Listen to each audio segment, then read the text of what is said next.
Hello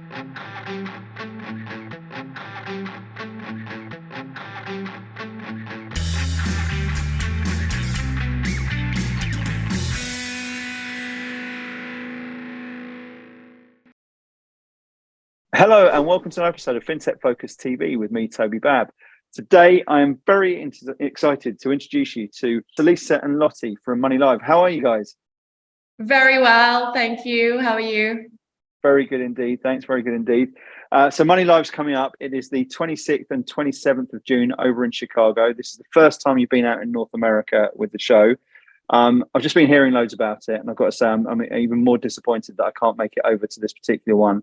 But everyone else who's anyone is going to be there. So we're going to find out a little bit all about that, who's speaking, all of the topics, everything in between. But before we do that, just tell us a little bit about yourselves. Salisa, Lottie, the floor is yours. So I'm Salisa. I'm the director of MoneyLIVE. I look after the entire portfolio across all our geographies. So Europe, Asia, and now the US as well, which is really exciting. I've been here around 6 or 7 years and really seen the portfolio grow, which is why I love my job. I'm Lottie and I'm the lead conference producer for MoneyLIVE North America. I'm currently also producing MoneyLIVE Asia and co-producing MoneyLIVE Summit. So all things MoneyLIVE on my end as well. Really enjoying it. So you're both being kept out of mischief at the moment. It's an amazing. I've been saying to people recently that I think the sort of conference scene, particularly in the financial services industry, there's a massive appetite for it. I think we really missed it over a couple of years. When I first started doing this show back in the pandemic, I think people were saying, "Oh, yeah, it's great now. You can save cost, and you're flying around." And there was other people who were saying, "Do you know what? I don't know how we're going to do business without having that face-to-face interaction and doing it." So you had two very different scales of thought on it. Then as soon as they started coming back in 2021, I guess, and back end of 2021, everyone was just so euphoric about doing it. And that's carried on. So I've been at numerous conferences all over the world over the last couple of, or the start of this year. And I think there's a massive appetite for all this sort of stuff coming into it. What I think is really interesting about you guys and MoneyLIVE North America is I think there's a real gap in the market here, right? And Salisa, I know you're very passionate about making things different and doing things which add real value. Tell us a little bit about the whole concept of MoneyLIVE North America. Yeah, absolutely. So I think you sort of hit the nail on the head a little bit there. We didn't want to come into the US and just sort of do another show that's similar to what's already out there. And don't get me wrong, there are some brilliant shows and we do attend them as well and we love them. But what we do in MoneyLIVE is a little bit different. It is really an event for the banks. So the banks do take center stage here. And although there's, a great market for sort of the big, exciting fintech shows where you hear a lot of buzzwords, for example, you hear a lot about players that are here one day, are gone the next, and it's really exciting. It's great for innovation. Sometimes there's an argument for a space where those in the similar situations, for example, senior bankers, can come together in a more sort of intentional, focused, strategic environment. To talk about the challenges that they uniquely face as well as the opportunities and how they're sort of overcoming barriers to innovation as big incumbent players. So these are banks and credit unions as well. And I'd say that's what MoneyLIVE North America is going to bring. The other reason we wanted to come to Chicago, I suppose, is because, as someone leading MoneyLIVE, I'm always looking for opportunities for growth, to grow the community that we cater for, I suppose, as well.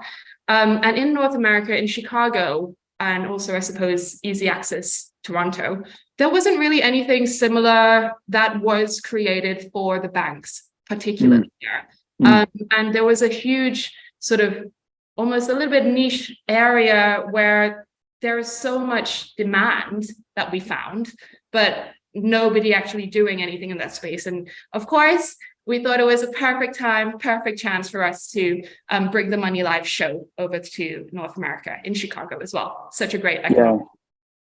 Yeah, I agree with that. I think it's a sort of underserved place in terms of all of that sort of thing. There's natural places that people generally tend to think of immediately, but Chicago is one of those enormous markets in financial services that I think just doesn't necessarily get that sort of action, which it should do.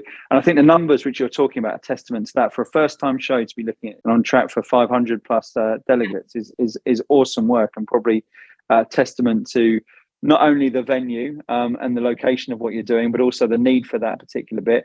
But then also, I guess, the people and the topics which you're getting. So you highlighted it there a little bit before. You talked about the banks themselves and having something specific for them, the credit unions.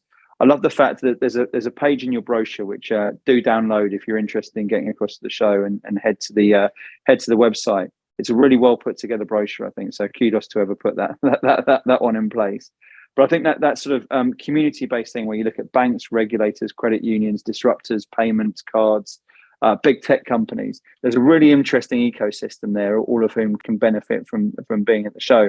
But when you put those sort of things, it's like the classic: if you build them, if you build it, they will come. People are only going to come if there's real value to it. And I think that to have that sort of USP, as you say, is great. To then have the people in there who are going to be really stand out and exciting for people to come and watch on the topics that people want to talk about. That becomes critical as well. And Lottie, I know you've got a lot to say about that sort of thing. So tell us a little bit first and foremost about who helped put that sort of concept together and the topics you want to do. I know you've got a great advisory board over there. Tell us who people can expect to be hearing from and who's turning up.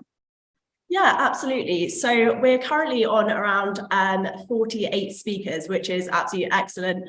And our keynote headliner is Tim Welsh, who's the Vice Chairman of Consumer and Business Banking at US Bank. So he's going to be in our opening session.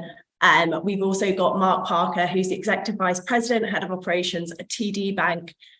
Kelly Dearwester, Chief Data Officer at Old National Bank. And then representing the credit unions, we have Rodney Hood, who's the 11th Chairman and current board member at the National Credit Union Association.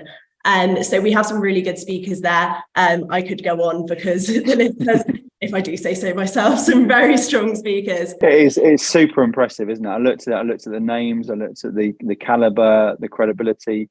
I mean, you see sometimes where there's shows where there's a few fillers in there, myself included at various different times. But this one's absolutely outstanding all the way through it, right? Yeah, absolutely. And I think we wanted to stay true to, as Salisa was saying, our sort of motto at MoneyLIVE is where the banks take centre stage. And we really wanted to make sure that happened, as well as through our attendees and as well as through our speaker list. We wanted to make sure all the banks have the platforms, as well as some of the community banks and credit unions as well. Fantastic. And tell me some of the things which you guys are going to be talking about there as well. So we've got a great lineup of speakers. Content is king, and we've got some really interesting things to be discussed. I think we mentioned buzzwords earlier on, but this goes a little bit beyond buzzwords. So meta themes at the moment, I think, are shaping the industry, which are really, really important to be talking about. So tell me some of the subjects that these guys are going to be going through. Yeah, so we're going to be covering lending and the economic landscape, which I think at the moment is going to be a topic that's important to everyone. And we've actually got a senior economist from Deutsche Bank who's going to be delivering our keynote on that. So that's definitely not one to miss. We're also covering the future of payments. So that's payments infrastructure, all the way through to consumer-facing payments as well. And navigating the open ecosystem, which I think is a really exciting thing in the US at the moment, especially with the embedded finance boom and banking as a service, especially for the smaller community banks and the opportunities that arise around there, as well as some regulatory concerns, which will all be addressed during the session. I think that's so important, isn't it? Because it's been a volatile time for banking in the US over 2023 already, and we've seen some pretty big shocks to the system. And I also think it's an interesting and relatively complex regulatory system. I know that there's nods to digital assets and Web3 that come into all that as well, and the complexities of regulation around all of that sort of area. So, to have I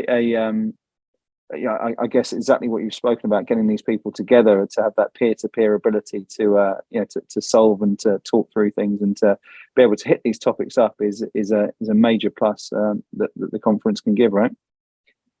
Yeah, absolutely. And we do actually have 2 interactive workshops throughout the day, which is the perfect opportunity to sit down with all the major players in the industry and graft out your strategic decisions for the years ahead, and to be able to have those intimate conversations in a more informal setting and just throw around ideas. So yeah, I think that's a really good opportunity at the conference for that as well.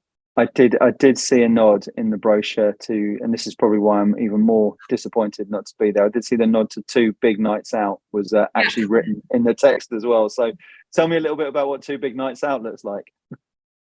So we have our pre-event mixer, which is taking place on the 25th. And that's really, you know, for anyone flying in, arriving early to get the chance to break the ice, hang out with the other attendees, get to meet some of our sponsors as well. We would love to meet everyone as well. On a personal note, this is our first year. We're really excited to grow and expand. So really keen to hear everyone's experiences so far, what they think this could become and how we could work with them as well. So that should be a really lovely, you know, cocktail evening at the conference headquarters, the conference hotel.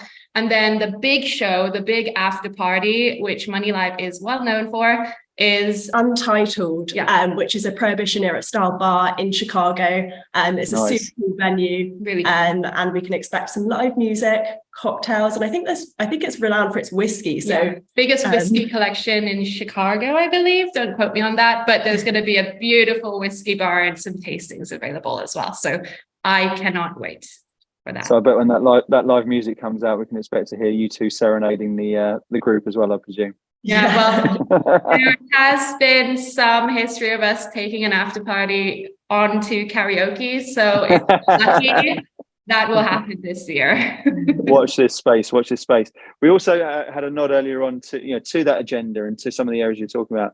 I know the advisory board's been really important to this group as well. And I imagine to be getting the sponsors. Talk to me a little bit about the advisory board and how important that is to the running of the show.